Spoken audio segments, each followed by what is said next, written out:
Okay, quick video on the DKR64 kits.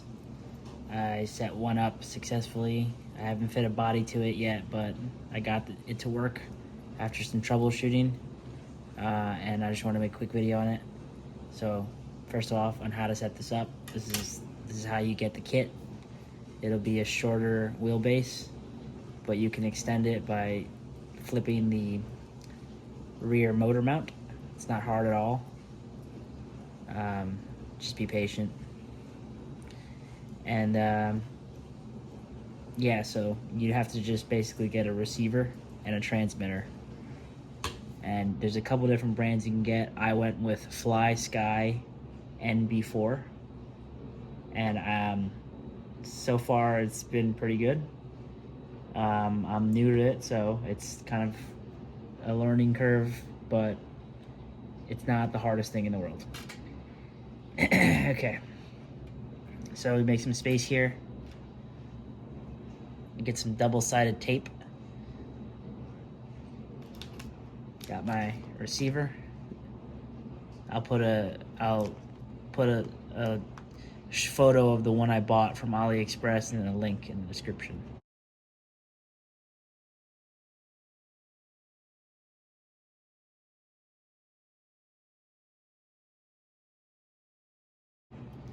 But forewarning, this is a third-party receiver, so you're gonna have issues with anything on your transmitter over a certain firmware. I'll go over that in a second, but I want to get this done. So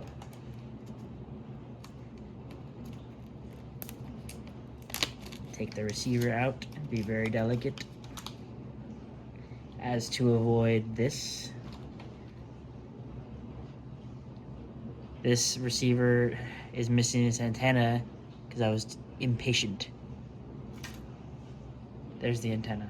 Anyway, so with this receiver, you want the antenna on this side and the little ports on the right-hand side of the vehicle. So like this, it's gonna end up like. And there's a little divot in the motor mount. Maybe you can zoom in a little bit. There's a little divot in there that makes it so that it doesn't move side to side. Okay. So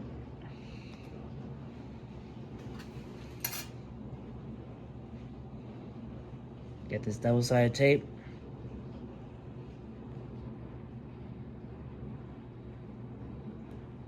Take one side off.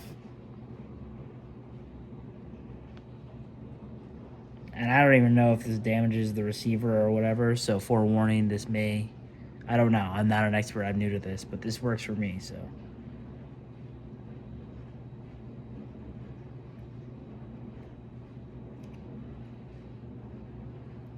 Double-sided tape on that.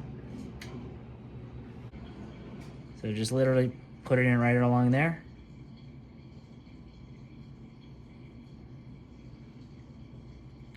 Make sure it lines up.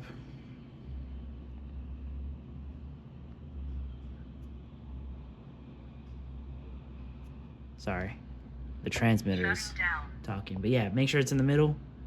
It's on there pretty snug. Not interfering with any motors or anything. Yeah. All right, the servo motor for steering.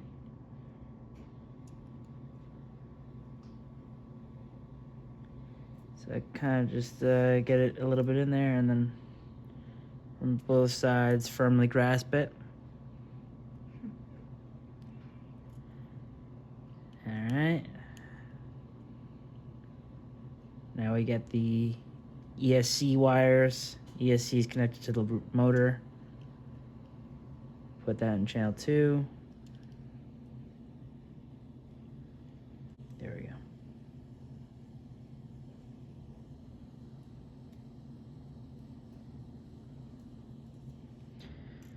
All right, got the receiver in place, antenna is intact, servo motor is in the channel 1, The ESC is in channel 2. Now the channel 3 will be the battery. And we'll do that real quick to test it and see if we can connect it real quick, and then that'll be the video. Okay, you're gonna have to update this or downgrade this, because if you check the link on the receiver that I got, it only supports up to. But basically, this one is too recent, this firmware. So you can go through the steps of downloading the FlySky Assistance app and then downgrading the firmware. But there is a workaround that worked for me, and I'll try to show it now. Hopefully it works on camera. Okay, so settings, model, radio frequency setup, AFHD, S3 one-way. Otherwise, you will get an error that says this is not an authorized receiver, and it will literally shut it down, and it's really kind of scary. Anyway, go to RX set, bind set. I'm gonna hold the bind button while I plug this in. I'm not gonna get it all the way in, but I'm just gonna get it until it powers up and it holds a charge. It blinks really fast when it's in bind mode. Like that. Start bind. It stopped blinking fast. And then I go out and it's bound. I don't know why. I can't explain it. I'm not gonna complain. Everything works. Now, I will admit that I'm still toying with it and tuning it, because the gyro is just too strong sometimes. So it will let the thing get stuck, or the steering get stuck. And also the throttle gets stuck on 0 sometimes, but still, like, it's good right now. It turns every way, and the gyro works. So now I just need to fit a body, and yeah, there you go. That's how you kind of troubleshoot that issue if you run into the unauthorized receiver on an NB4 FlySky transmitter.